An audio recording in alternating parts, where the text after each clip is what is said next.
खुदा यीशु मसीह के ज़िंदा बाबरकत और जलाली नाम में आप सबको तहसीन और शिकाना का सलाम। खुदा आप सबको बड़ी बरकत दे, अपने जलाल वाले हाथ को हम सब पर, हमारी ज़िंदगियों पर, आप सब पर बढ़ा कर रखे। हम खुदा का शुक्र करते हैं।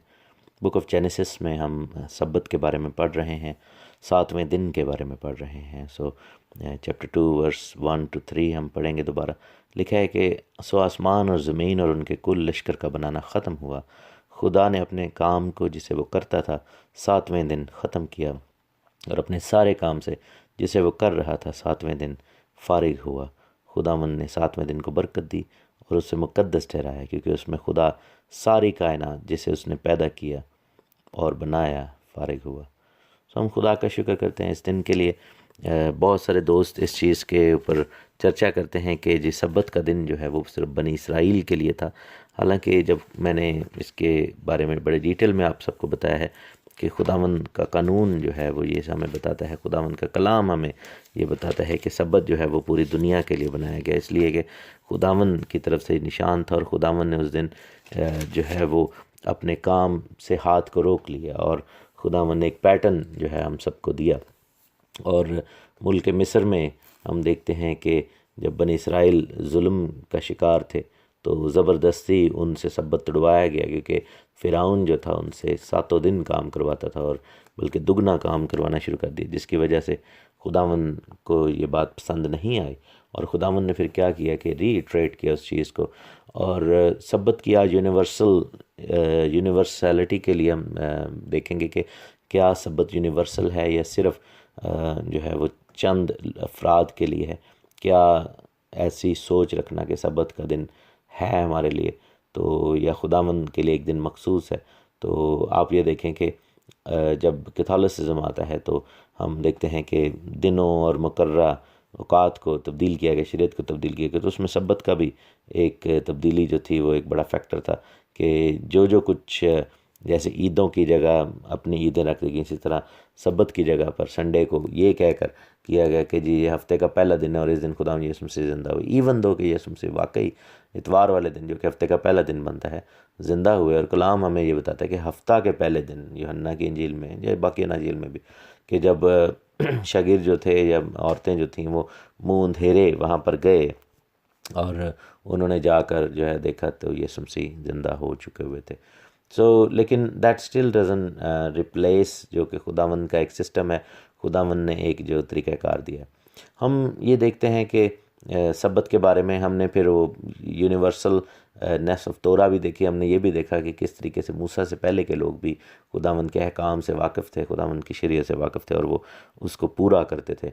फिर हमने ये देखा है कि खरूज की किताब में अगर जाएं, बुक ऑफ एक्सोडस कूच, उसके 20th चैप्टर में जाएंगे 20वें, तो वहाँ पर जो 10 कमांडमेंट्स हैं वो उसको यूनिवर्सल कोड कहा जाता है, क्योंकि अगेन जो 10 कमांडमेंट्स हैं वो सलीब का निशान है। क्योंकि पहले जो 4 कवानीन हैं वो खुदा और इंसान के दरमियान है, जो कि वर्टिकल एक लाइन जो है वो ड्रॉ करता है ऊपर से लेकर नीचे तक।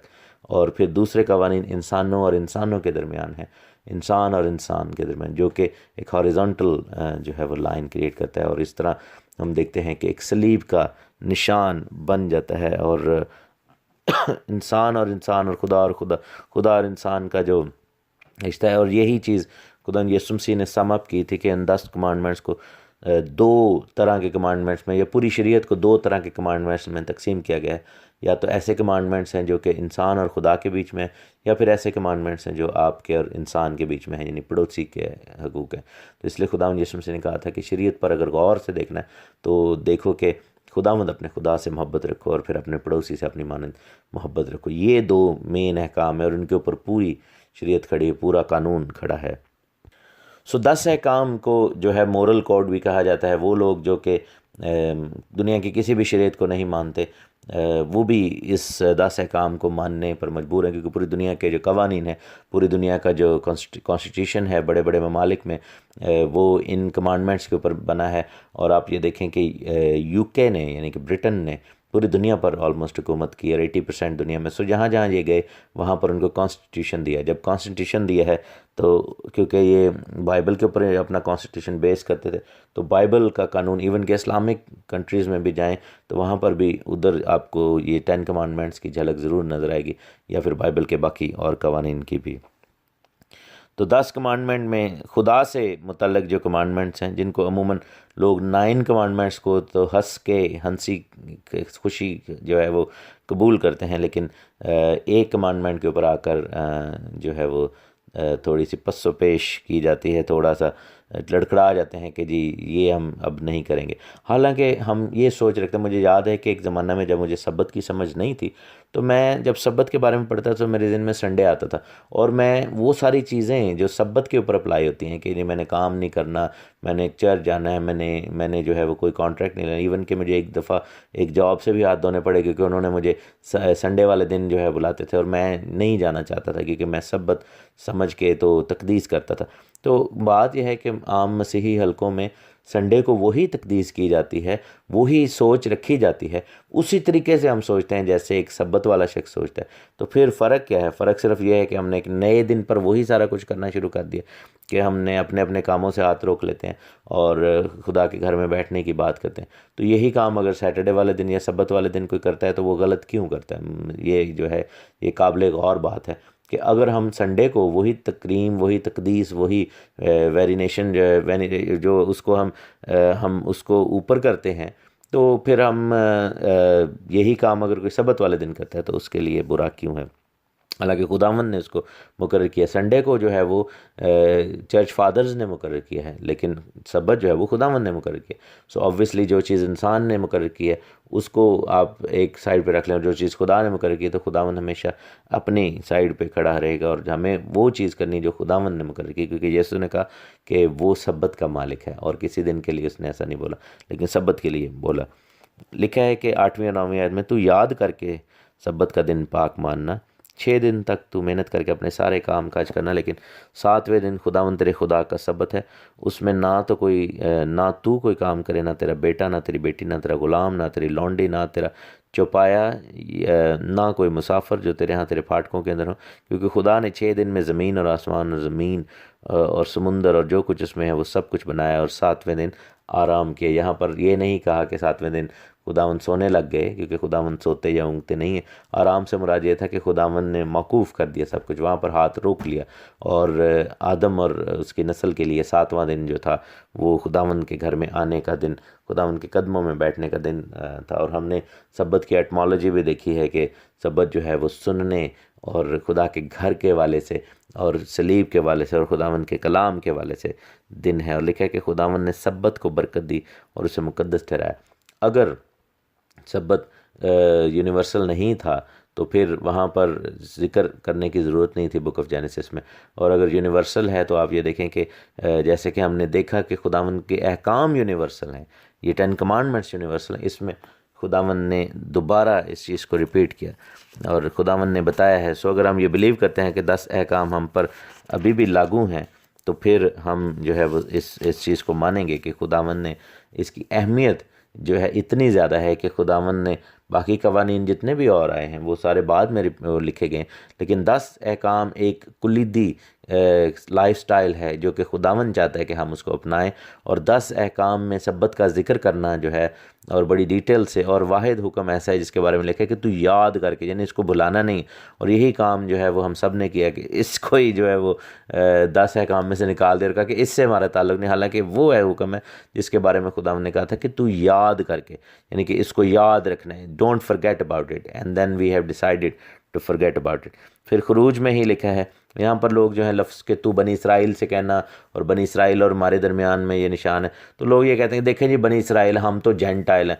तो ये गलत स्टेटमेंट है। बाइबल में कहीं पर भी ईमानदारों के लिए नहीं लिखा कि अब तुम जेंटाइल हो, क्योंकि जेंटाइल थे। बाइबल हमें बार बार ये सिखाती कि हम गैर कौम के थे, तो जैसे ही मसीह में आए हैं हम खुदा की कौम और उम्मत का हिस्सा बन गए हैं। हम जो है वो हमारा जो आइडेंटिटी है वो इज़राइलाइट है, हम खुदावंद के लोग हैं, और जितने वादे खुदावंद ने किए हैं इसराइल के वो सारे हम इनहेरिट कर लेते हैं, क्योंकि लिखे ना कि हम इब्राहिम की नस्ल बन जाते हैं, इब्राहिम के वादों में शरीक, इब्राहिम के बच्चे, रूहानी तौर पर, फिज़िकली नहीं रूहानी तौर पर, लेकिन ऑब्वियसली जो अहकाम को जो कि इब्राहिम की नस्ल के साथ अटैच्ड है उनकी रूहानी इम्प्लिकेशन हम पर भी होगी। और बुक ऑफ एक्सोडस में जाएंगे, खरूज 31 बाब में, और उसकी 12वीं आयत में लिखा है, खुदावंद ने मूसा से कहा कि तू बनी इसराइल से ये भी कह देना कि तुम मेरे सबतों को ज़रूर मानना, इसलिए कि मेरे और तुम्हारे दरमियान तुम्हारी पुश्त दर पुश्त एक निशान रहेगा, ताकि तुम जानो कि मैं खुदावंद तुम्हारा पाक करने वाला खुदा हूँ। तो यानी कि सब्बत को मानना, और फिर लिखा है कि बस तुम सब्बत को मानना इसलिए कि वो तुम्हारे लिए मुक़द्दस है, मुक़द्दस है, और खुदावंद ने उसको मुक़द्दस ठहराया, उसको पाक ठहराया, और पाक करने वाला खुदावंद जो है वो चाहता है कि हम भी उसके दिन में शामिल हों जो कि उसने बनाया है। 16वीं आयत में लिखा है कि बस बनी इसराइल सब्बत को माने और पुश्त दर पुश्त उसे दायमी अहद जानकर उसका लिहाज रखें। मेरे और बनी इसराइल के दरमियान ये हमेशा के लिए एक निशान रहेगा, इसलिए कि 6 दिन में, अगेन वही बात कर रहे हैं, खुदावंद ने आसमान और ज़मीन को पैदा किया, 7वें दिन आराम करके ताज़ा दम हुआ। मीन्स के 7वें दिन खुदावंद ने आराम किया, खुदावंद ने उस चीज़ को यानी कि अपने ऊपर लिया कि मैंने अपना हाथ रोक दिया सब्बत के दिन, तो आप क्यों नहीं रोकोगे।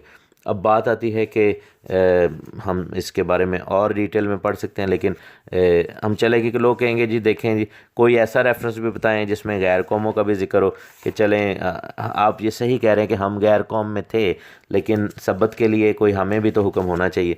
तो मेरे साथ आप देख लें ये यसाया नबी की किताब, उसका 56वां बाब, आइज़ाया चैप्टर 56, जिसमें बड़ा क्लियरली जो है वो सब्बत के बारे में लिखा हुआ है। और ये जो वर्सेस हैं ये मिलेनियल किंगडम की भी हैं, और ये यीशु मसीह के बारे में अल्फाज हैं। ये निशान की बात यहाँ पर भी हुई है।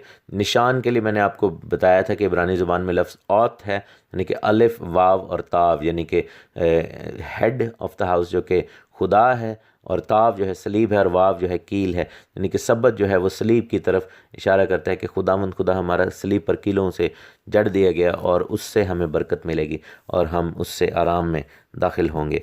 और यहाँ पर लिखा हुआ है यसाया की किताब उसके 56 चैप्टर में उसकी पहली आयत में लिखा है कि खुदावंद यूँ फरमाता है कि अदल को कायम रखो और सदाकत को अमल में लाओ, क्योंकि मेरी निजात नज़दीक है। ये किसकी बात हो रही है? ये खुदावंद यीशु मसीह की बात है। और मेरी सदाकत ज़ाहिर होने वाली है, यानी खुदावंद जो कि सच्चाई है, हक़ है, ज़िंदगी है, राह है। और हम ये देखते हैं कि सच्चाई ज़ाहिर होने वाली है, और किस में ज़ाहिर हुई? खुदावंद यीशु मसीह में। और लिखा है कि मुबारक है वो इंसान जो उस पर अमल करता है, और वो आदमजात जो उस पर कायम रहता है, जो सब्बत को मानता और उसे नापाक नहीं करता, और अपना हाथ हर तरह की बदी से बाज रखता है। अब यहाँ पर इस चैप्टर को, इन वर्सेस को मिलेनियल वर्सेस कहा जाता है, कि यानी खुदावंद की बादशाही की आयत निजात याफ्ता लोगों के लिए, वो लोग जो कि मसीह के साथ जुड़े हुए हैं, मसीह को मानने वाले लोगों पर ये अप्लाई होती हैं। उनके लिए खुदावंद ने कहा है कि वो इंसान जो मेरे हुक्मों को मानता है और सब्बत को मानता है, उसके लिए ब्लेसिंग्स भी लिखी हुई हैं। तीसरी आयत में लिखा है कि बेगाना का फर्जंद जो खुदावंद से मिल गया। बेगाना कौन है? यहाँ पर जो लफ्ज़ बेगाना है ये गैर कौम के लिए हैं, जेंटाइल्स हैं। सो यहाँ पर इब्रानी ज़ुबान में जो लफ्ज़ आया है इन हिब्रू लैंग्वेज वो है नेकार। नेकार जो है, या नेकर जिसको हम कह सकते हैं, इसका नून, कोफ और रेश से मिलकर ये बना है नेकर। तो बेसिकली इसका मतलब है एलियन, फॉरेन, गैर कौम, दूसरे कौम का परदेसी।